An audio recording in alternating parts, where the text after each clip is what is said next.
अब महागठबंधन की बात करते हैं, जहां सीट शेयरिंग को लेकर ज्यादा टेंशन दिखाई दे रही है, क्योंकि तेजस्वी यादव इस बार कांग्रेस के लिए दरियादिली दिखाने के बिल्कुल मूड में नहीं है। पिछली बार बहुत दरियादिली दिखाई थी।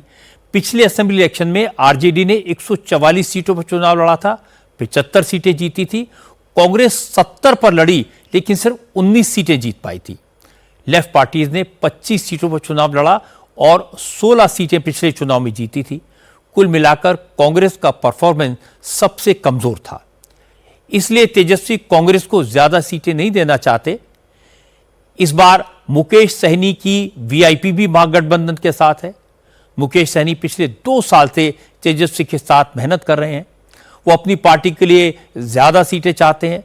और नोट करने वाली बात यह कि अभी सीटों को बंटवारा हुआ नहीं है। मुख्यमंत्री के चेहरे का औपचारिक ऐलान हुआ नहीं है, लेकिन मुकेश सहनी ने ऐलान कर दिया कि गठबंधन की सरकार बनी तो वो डिप्टी चीफ मिनिस्टर होंगे। चेहरे के हंसी पर, मुस्कान पे आप लोगों को फिक्र ये नहीं हो रहा है कैसे लड़ना है? सारा चीजें इंटरनल हम लोगों का पूरा हो चुका है। को लेकर सर वो सब हो चुका है, वो सब में कोई नहीं दिक्कत है, सब हो चुका है। अनाउंसमेंट कब तक होगा सर? मुझे लगता है कि परसों ने तो तरसों हम कर देंगे। ठीक है, डिप्टी सीएम आप ही होंगे सर? अरे इसमें भी कोई कहने वाली बात है क्या? शुभ शुभ बोलो यार, हम हैं, सरकार बनाएंगे, डिप्टी सीएम बनेंगे। ठीक है, मुकेश सहनी तो खुलकर बोल रहे हैं, लेकिन कांग्रेस के नेता डिफेंसिव पर हैं।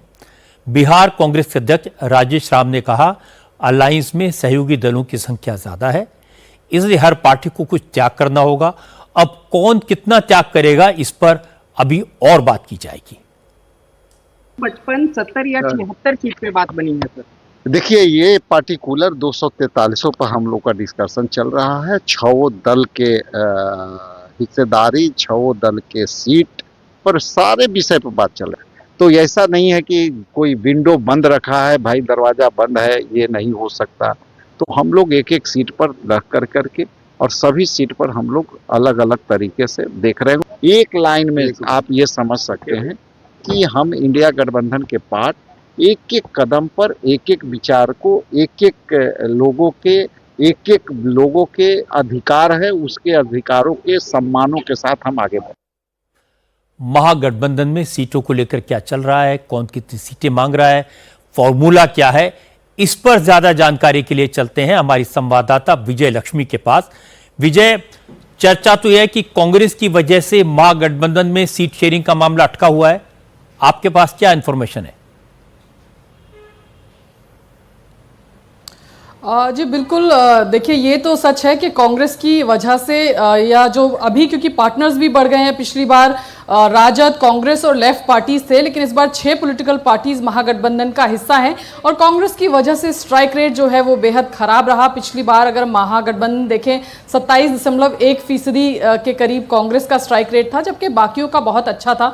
तो ऐसे में कांग्रेस कहती है कि वो नेशनल पॉलिटिकल पार्टी है, इसलिए उसकी दावेदारी जो है वो ज़्यादा होनी चाहिए। एक क्राइटेरिया बनाया गया है कांग्रेस ने कि 5,000 से लेकर के 15,000 के अंतर से जो सीटें पिछली बार हारी, उन तमाम सीटों पर कांग्रेस पार्टी अपनी दावेदारी जो है वो राजद के सामने रखेगी।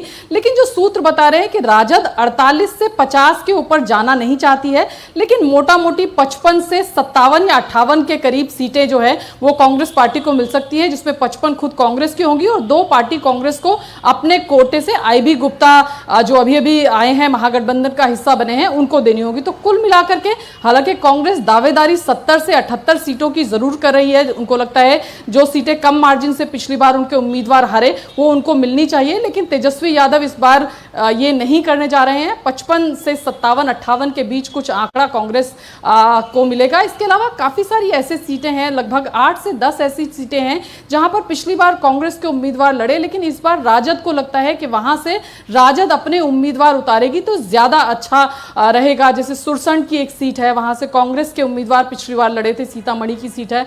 इस बार राजद चाहती है वो सीट मिले राजद राजा पाकड़ की एक सीट है जहां से कांग्रेस की सिटिंग एमएलए हैं प्रतिमा सिंह, लेकिन राजद चाहती है कि वो सीट उसको मिले। इसके अलावा चैनपुर की सीट है। इसके अलावा भी कई सारी ऐसी सीटें हैं, 8 से 10 के करीब ऐसी सीटें हैं जो राजद चाहती है, जो पिछली बार कांग्रेस को मिली, इस बार राजद चाहती है मिले। कांग्रेस भी अपनी कुछ परंपरागत सीटें छोड़ना चाहती है कि उसका अनुभव पिछले अगर चुनावों को देखें तो बेहद खराब रहा। पटना की जैसे जो असेंबली सीट्स हैं, 4 सीट्स पिछली बार कांग्रेस पार्टी लड़ी थी, जिसमें पटना साहब की एक सीट है जो इस बार वीआईपी के खाते में जाएगी। तो कांग्रेस पार्टी वो चारों सीटें जो पिछली बार पटना के क्षेत्र में जो आती हैं वो छोड़ करके एक नई सीट की डिमांड करे। तो सीटों में फेरबदल जो है दोनों पॉलिटिकल पार्टीज के बीच में हो सकता है, लेकिन मोटा मोटी जो सूत्र बता रहे हैं 55 से 57 के बीच कांग्रेस पार्टी को मिलेगा।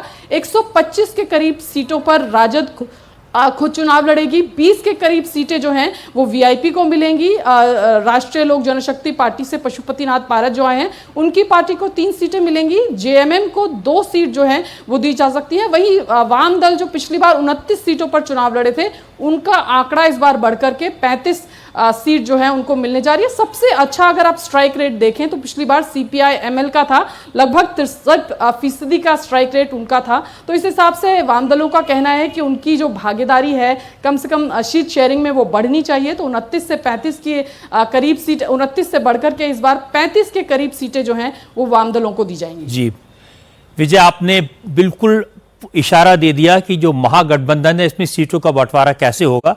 अब 2-4 दिन की बात है, नेगोशिएशन तो हमेशा चलते हैं, लेकिन बहुत बहुत शुक्रिया आपका।